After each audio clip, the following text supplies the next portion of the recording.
Raih simpati publik, Ganjar Pranowo bisa jadi kuda hitam di Pilpres 2024, kalahkan Prabowo dan Anies. Gubernur Jawa Tengah, Ganjar Pranowo sepertinya mendoakan simpati publik yang besar usai dirinya sering dikucilkan oleh partai PDIP. Hal ini membuat nama Ganjar Pranowo memiliki elektabilitas yang lebih tinggi daripada beberapa kandidat calon presiden yang lain seperti Prabowo Subianto dan Anies Baswedan. Ganjar Pranowo diketahui memiliki elektabilitas tinggi jika maju menjadi calon presiden 2024 mendatang menurut banyak hasil survei. Hal ini juga disampaikan langsung oleh Direktur Lembaga Kajian Politik Nusakom Pratama Ari Junaidi. Dia menyebut Ganjar Pranowo bisa saja menjadi salah satu tokoh yang akan keluar menjadi jagoan dalam ajang Pilpres 2024 mendatang. Seperti dilansir dari Kompas.com pada Kamis 134 Oktober 2022, Ari meyakini kalau Ganjar Pranowo adalah kuda hitam dalam Pilpres mendatang. Saya berkeyakinan Ganjar adalah kuda hitam dalam Pilpres mendatang, kata Ari pada Senin 10 Oktober 2022 lalu. Oleh publik, Ganjar belakangan dianggap dipinggirkan dari partainya sendiri karena kerap kali tidak diundang di acara PDIP. Beberapa elit partai Banteng juga terang-terangan menyebut Ganjar kelewatan, bahkan congkak karena berambisi maju di Pilpres. Menurut Ari, dinamika itu justru membuat Ganjar mendapat simpati publik. Ganjar mungkin dianggap sebagai political victim alias korban politik karena serangan-serangan PDIP ke dirinya.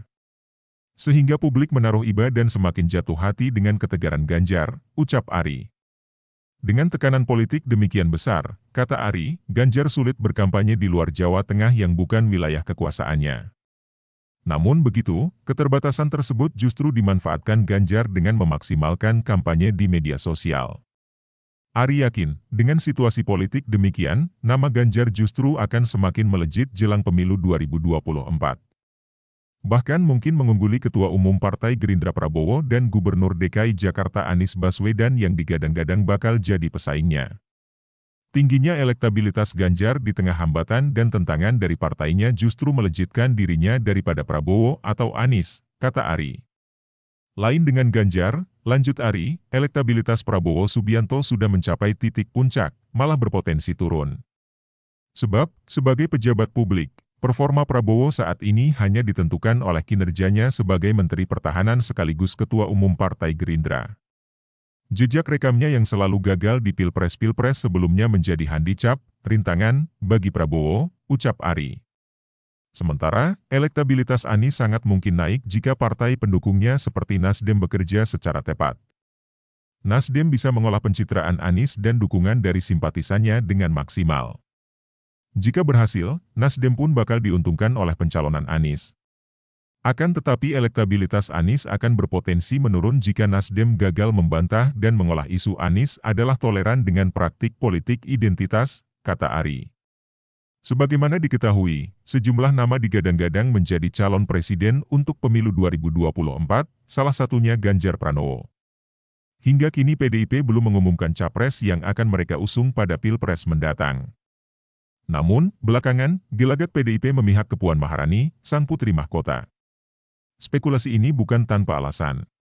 Sejak beberapa bulan lalu, Puan mendapat tugas khusus yang dimandatkan langsung oleh sang ibunda yang juga Ketua Umum PDIP, Megawati Soekarno Putri. Ketua DPP PDIP itu diperintahkan untuk melakukan safari politik ke partai-partai lain dalam rangka persiapan menuju 2024. Tak hanya itu, Puan juga dipercaya oleh Mega buat keliling Indonesia, bertemu kader-kader PDIP di daerah. Sebaliknya, Ganjar seakan semakin tersingkirkan. Berkali-kali dia tak diundang di acara partainya sendiri hingga terang-terangan dikritik oleh elit PDIP.